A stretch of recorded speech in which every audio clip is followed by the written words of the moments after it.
Okay, I'm going to try and do a video on how to put these spirolock retainers in. So, what I like to do, sometimes it's easier with a lube, but it makes it hard to see. So,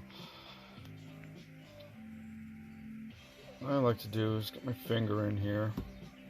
You can separate it. See this part? You see this little groove right there? If you screw it up, you have to hook that, pull it back out, and then unwind it. Tried doing that in another video and it was a hassle.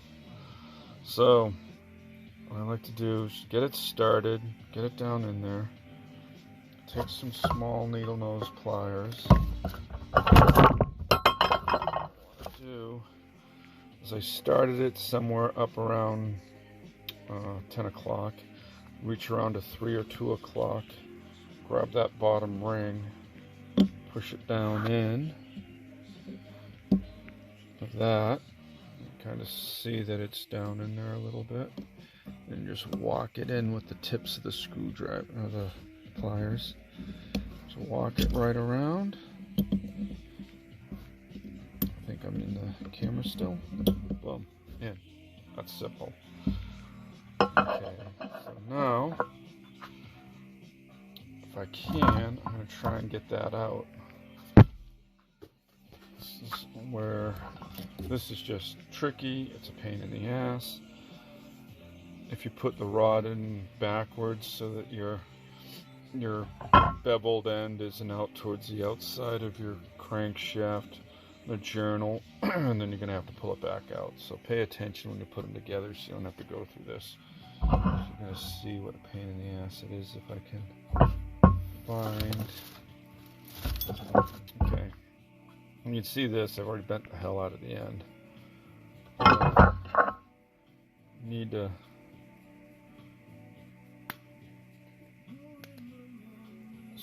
get in here. This is where that little piece is. So you need to pry it out enough that you can get a screwdriver behind there. So you can see it pops out like that. So you have to pop it out enough.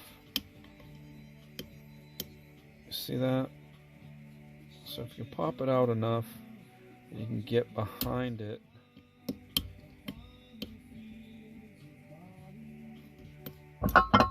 Helps if you have 3 hands, 2 arms, and you're not trying to video it. Everything goes wrong when you try to video it. But you get in there enough.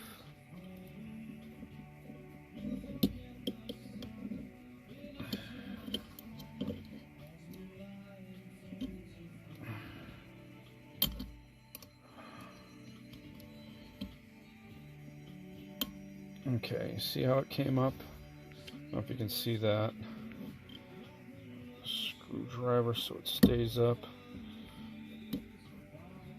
And you just do in reverse and you pull it back out and you can get the pliers.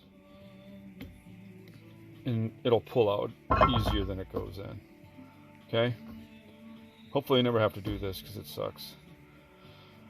If you do it right, you can still reuse your spirolock. But you can see, boom, it goes back in. If you go too fast when you put them in, I had one wind, and when it got to that first layer, it got behind it and it got all screwed up. So you have to pay attention. That's it.